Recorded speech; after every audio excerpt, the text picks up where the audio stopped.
ஒரு நபர் தான் வேலையை முடிச்சுட்டு வீடு திரும்பும்போது ஒரு கழுகு முட்டையை பாக்குறாரு.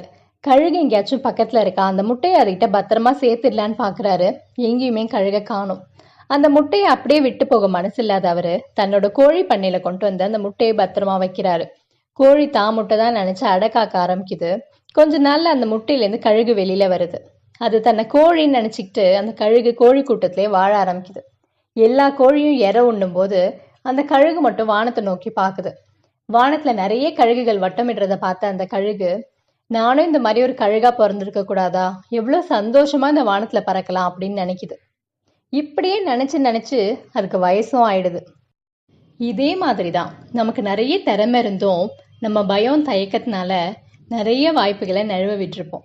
இந்த கதை கேட்ட நாம இந்த கோழி கூட்டத்துல வாழ்ற கழுகா இருக்க போறோமா, வானத்துல வட்டமிடுற கழுகா இருக்க போறோமா, அதை நாம தான் முடிவு செய்யணும்.